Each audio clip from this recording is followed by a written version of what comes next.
Thank you, and good afternoon, ladies and gentlemen. And it's a privilege to be here today. And maybe I'll move a little bit up the supply side, and then we'll come back maybe to the grid and the transportation side. But maybe I'll try and succinct it down to, I think, some learnings and lessons over the last few years with various degrees of energy crises going on.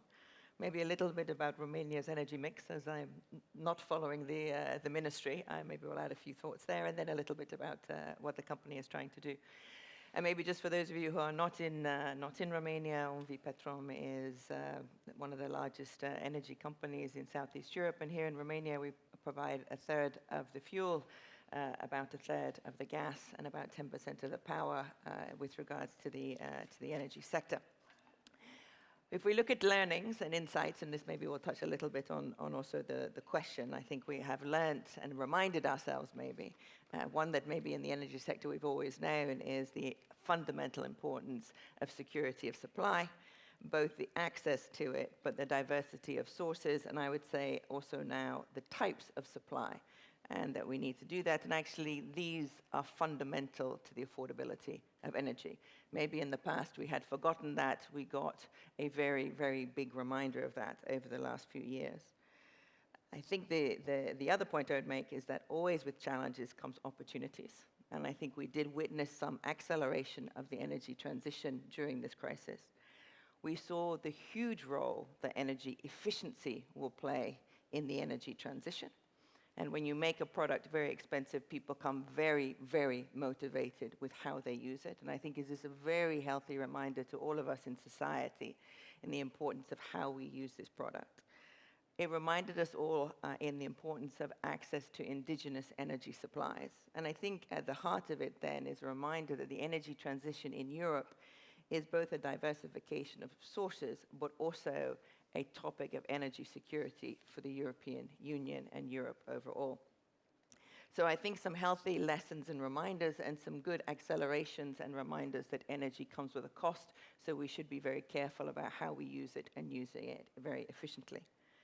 When it comes to Romania, Romania finds itself, at least in its context of its region, having been a very rich natural resource economy. Has a relatively, and I say relatively, low degree of energy dependency of that, and a very diversified mix of total primary energy. It has a third of its total primary energy, and I include fuels in this, that is non-fossil fuel based, a third that is gas, and a third that is coming from the petroleum fuel side of it. It also has a very high potential for developing more renewables. Renewable has grown well, and we see more and more opportunities. So as we see the increase in power, the increase in electrification, so we can also see the increase in renewables to be able to provide that increase overall. We do also see for Romania, it is rich in natural gas. And it sees very much a role for natural gas and the role that Romania can play both for its country, but also as a diversification of supply in the region overall. And with that, maybe I'll just do 2 points on Petrom and how we see our role with regards to the energy transition. And I think this is important because when we look as a company that is in the European Union, clearly we are focused on Fit for 55. We are focused on the net zero ambition of this union. So at the end of 2021, we put out a strategy of how we will both grow our company, but also decarbonize our product into the market based on the demands of our customers.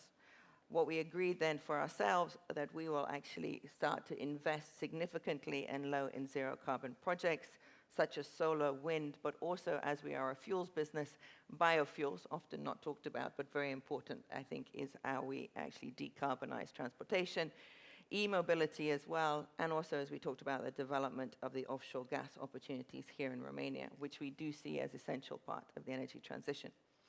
To do this, we have put forward a very ambitious investment plan of 11 billion euros to support this transition of the firm, and with that, the transition of Romanian energy. Last year was a very, very strategic year for us.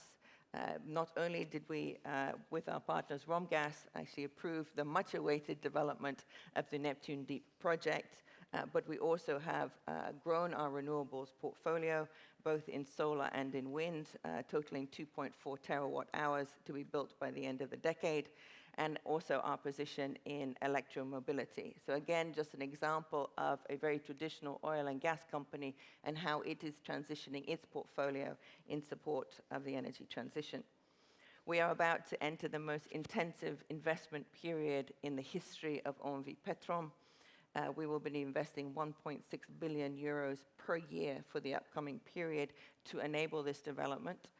Much of that is going to be in Neptune, but in addition, over this period, 35% of our total 11 billion will go into low and zero carbon projects. So I leave you with, we have a very ambitious investment plan. We are here to play our role.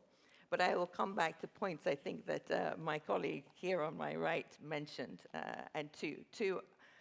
Supply is one thing, but getting supply to the customer is fundamental, and I think we are seeing this becoming a greater and greater part of the conversation. So I appreciate very much both of my colleagues next to me and what they have been saying about the ability to move product. There's no point having it if you can't get it to the customer, and we need to really realize that we are going to be changing, particularly on the power side, how much demand is going through, the type of how that demand is going to go through the system, and it needs to be invested in. And then I will touch a little bit on Alessio's comments of vital to any investment is predictability, reliability, good, stable regulations and legislation. Anybody in Romania will have heard me say this many times, would have heard Alessio say it many times.